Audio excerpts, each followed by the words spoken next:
Hey, hi. If you don't know me, I'm Andrew.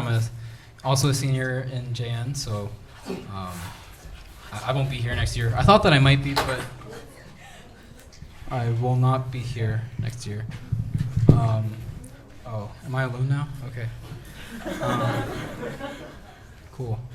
Yeah, so I just wanted to say something before I start talking in depth. Is that if you profess faith as a Christian, but you feel discouraged or confused about your faith or where God is, or if you're not a professing Christian, you don't know who God is, or you don't think that you know who He is, then this whole thing is actually for you.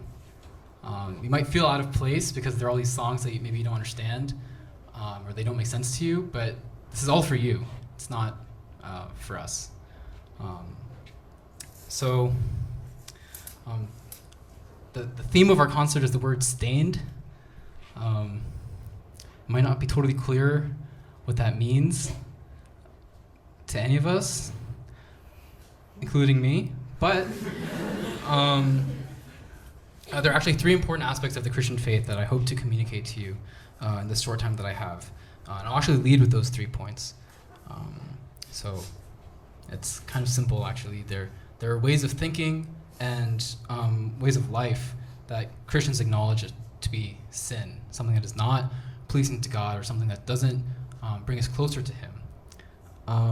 And one of sin's defining characteristics is that it actually takes something which is good and perverts it into something which is harmful or painful. But Jesus Christ, He takes these things, this sin, He takes us, and these things that are ruined, He redeems them. He redeems us. He repurposes us out of His love for us. And this redemption is not just for this life, but there's actually much more yet to come. So I think I have like 8 minutes or something. I won't be able to address questions like, why is God real? Or why did Jesus have to die? Or what is good? I won't be able to talk about all these things. But I hope to talk about some things that are a little bit more down to earth that maybe we can all understand. So I want to emphasize one of the most important experiential aspects of the gospel. What do Christians experience? Or what does the Bible tell us that we can experience and should experience? So like I said, there are all these questions about what is good or maybe what's the meaning of life. We won't agree on that now, but we can agree probably that life can feel very difficult and painful. It's not like an objective thing like, oh, this person's life is difficult or is painful because maybe they don't feel that way, or maybe somebody else doesn't feel that it's so hard or difficult because their life was different. But for each individual person, I think many of us might feel that it is difficult or painful. I myself struggled for many years with all kinds of toxic feelings of bitterness and resentment for various circumstances in my life, things that I felt like were unfair. And almost all of it stemmed from some sense of entitlement. Like I felt like I deserved to be treated a certain way. I didn't want people to not like me. I wanted people to acknowledge that I work hard or something like this. But I realized that I don't deserve anything. I could have been born at another point in history in a different place and had a very different life that was much worse. Now, I also know that I speak from a place of privilege, and it's pretty possible or likely that almost everybody in this room has actually had a life that is, in some sense, not as difficult as mine. Less difficult than mine. I think my life has. Wait, what?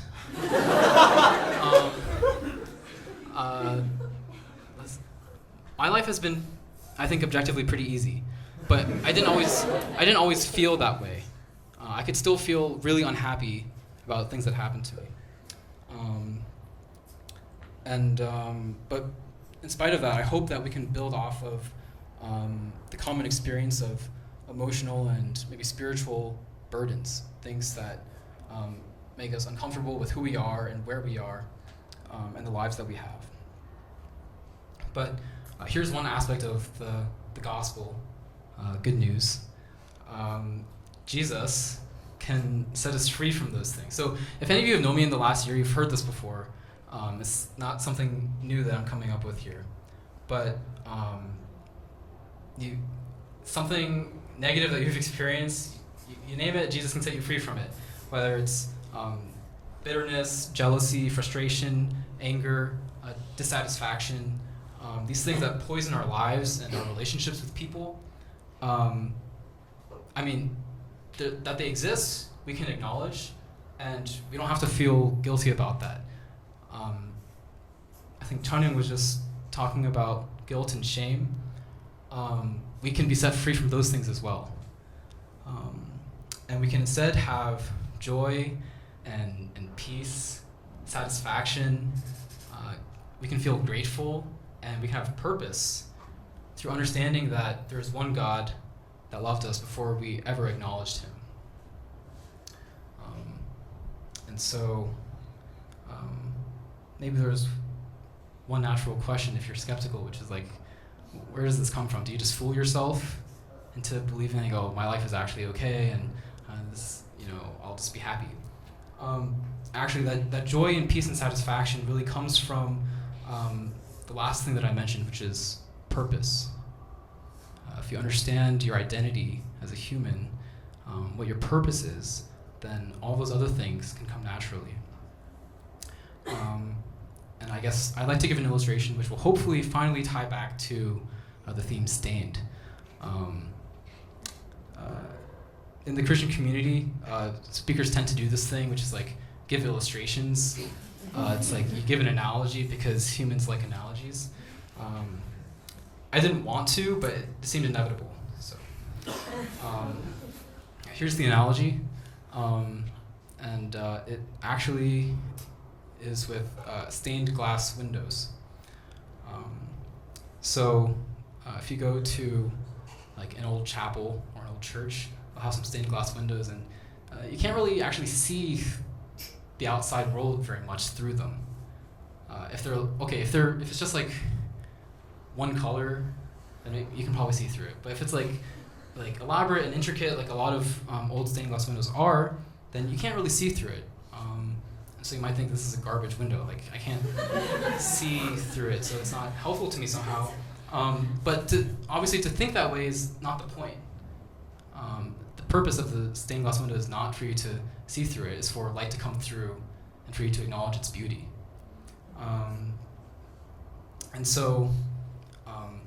We are kind of, I won't say that this analogy is like correct, like biblically or however you want to try to evaluate it, but I think it might be useful.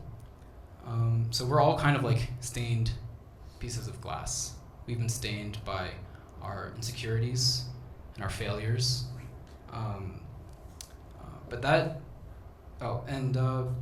I think, at least for me, when I closely examined myself, that was almost always because I chose that. I chose the thing that hurt me or somehow made my life worse. It may not be the case for you. I think many people have things beyond their control that hurt them. But regardless, this insecurity and failure, it doesn't determine our value. Even though we've all been stained different ways, Jesus redeems us in different ways. And Christians understand that together, collectively, we are witnesses to the breadth and depth of God's love for us. So, actually, there's an a cappella group at Pitt that's Christian. Their group is called Mosaic. And their group is kind of, this is one of their core ideas, that we're all different, but when we come together, Jesus makes us into something beautiful. Right. So we're all stained. That's like we have sin, and Jesus redeems us, and He can assemble us into this beautiful piece of art. Right. That's the redemption, or I don't have another word for redemption. The redemption part, repurposing. But the analogy goes a little bit further.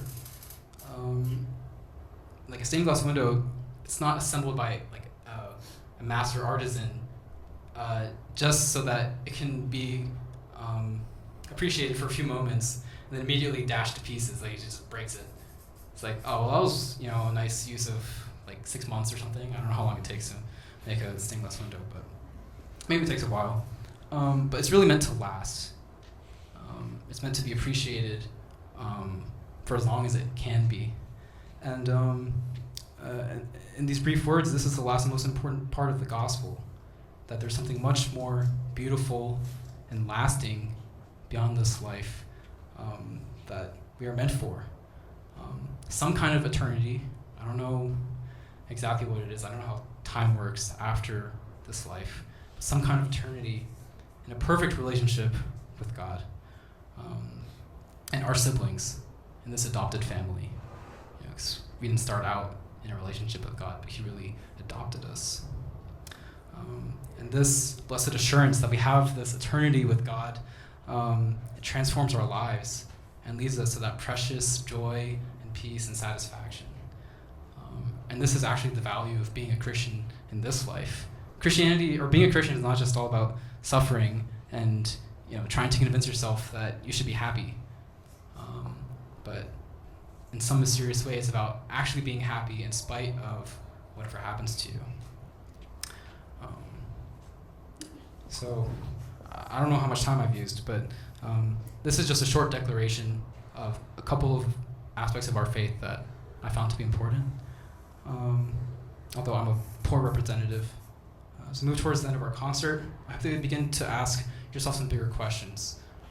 Maybe not like I said, is God real, or what is good, or things like this, but maybe just what is this?